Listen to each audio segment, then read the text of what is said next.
पूरे देश में अलग अलग राज्यों में अलग अलग पार्टियों की सरकार है। मैं आपको अपने राज्य से उदाहरण देके बताऊंगा, क्योंकि यहाँ का डाटा मेरी उंगलियों पर है। मेरे भाइयों ने, मेरे साथियों ने, गरीब माताओं ने मंगलसूत्र बेचकर, अपना गरीब परिवार होते हुए अपनी भैंस बेचकर पैसा दिया। किस तरीके से हलक से पैसा खींचा गया। नमस्कार सभी साथियों को, कैसे हैं आप सभी। मैं तरुण सिंह एक बार फिर से एक और नई वीडियो में आप सभी का स्वागत है। साथियों, इसी वीडियो में मैं आपको बताऊंगा कि किस तरीके से पेपर लीक से जो गरीब माँ है वो अपनी भैंस बेचकर, अपना मंगलसूत्र बेचकर भी इस सिस्टम को पैसा चढ़ाती है, कहीं ना कहीं से लेके आती है। इस तरह का तंत्र, ये सिस्टम गरीबों को कुचलने का कार्य करता है।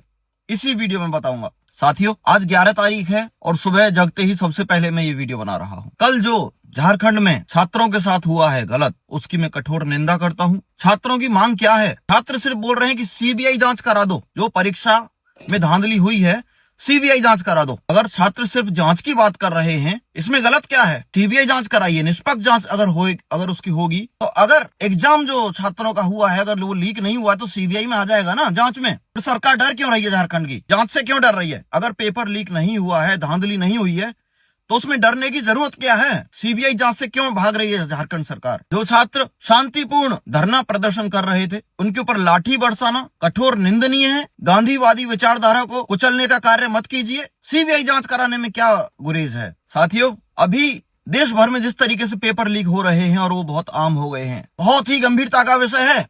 आप सोच भी नहीं सकते इतना गंभीरता का विषय है। एक छोटे से एग्जाम्पल से समझा देता हूं मैं आपको। पूरे देश में अलग अलग राज्यों में अलग अलग पार्टियों की सरकार है। मैं आपको अपने राज्य से उदाहरण देके बताऊंगा, क्योंकि यहाँ का डाटा मेरी उंगलियों पर है।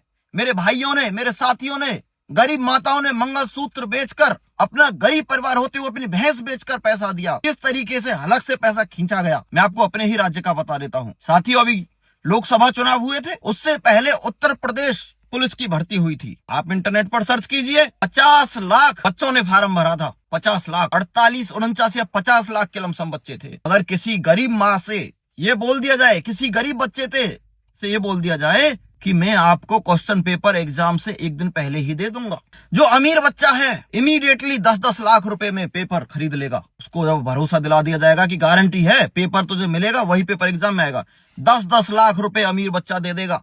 मिडिल क्लास भी दे देगा, चाहे 1 बीघा खेत बेचना पड़ जाए, जिसके पास खेत है अरेंजमेंट करके लाएगा उसका पिता। 10 लाख उससे ले लिए, जो उतना नहीं दे पा रहा है, चल कोई बात नहीं, तू 6 लाख ही दे दे। 6 लाख उससे ले लिए, फिर एक बड़े तबके से 1-1 लाख रुपए तो मैक्सिमम ज्यादातर लोग देने में सक्षम हो जाएंगे। क्यों?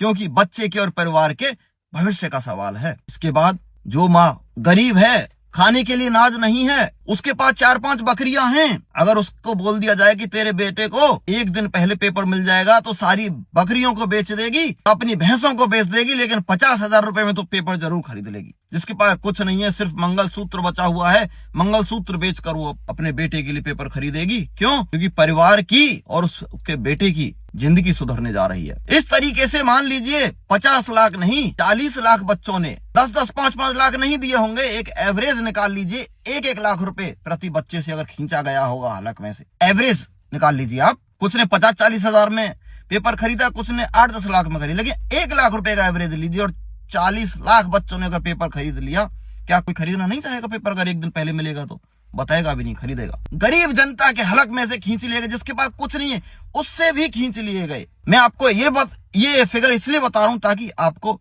समझ में आसानी से आएगी कितना बड़ा नंबर है। और आप पेपर लीक को आप एक छोटा मुद्दा मान के चल रहे हो, आप उसमें पार्टी के लिए वफादारी दिखाना चाहते हो। पार्टी के लिए वफादारी मत दिखाइए। हेमंत सोरेन कांग्रेस के समर्थन से झारखंड में मुख्यमंत्री हैं। कांग्रेस की सरकार है, वहाँ पर भारतीय जनता पार्टी विपक्ष में है। इससे पहले भी अलग अलग राज्यों में पेपर लीक हुए हैं, लेकिन यहाँ पर अब पार्टी की गुलामी नहीं करनी है, पार्टी के लिए वफादारी नहीं दिखानी है। जहाँ विषय गरीब के हलक में से उसके मंगलसूत्र को बिकवाने का हो, उसकी भैंस बकरियों को बिचवाने का हो, वहाँ पार्टी के लिए वफादारी दिखाना देशद्रोह है। किसी एक पार्टी के लिए वफादारी ना दिखाते हो, देश के प्रति, छात्रों के प्रति, गरीब जनता के प्रति वफादारी दिखाइए साथियों, और एक हो जाइए इस पेपर लीक के विषय पर। तो दिल्ली में बैठा हुआ सबसे बड़ा अधिकारी उसमें से अपना हिस्सा ना ले, ऐसा हो नहीं सकता। अगर इतने बड़े लेवल पर पैसे का लेन देन हो रहा है, जिले में बैठे हुए अधिकारी, बड़े अधिकारी अपना हिस्सा ना लें, ऐसा हो नहीं सकता। और उसमें लोकतंत्र के सबसे बड़े मसीहाओं, सबसे बड़े ताकतवर नेता जो हैं, हमारे जीते हुए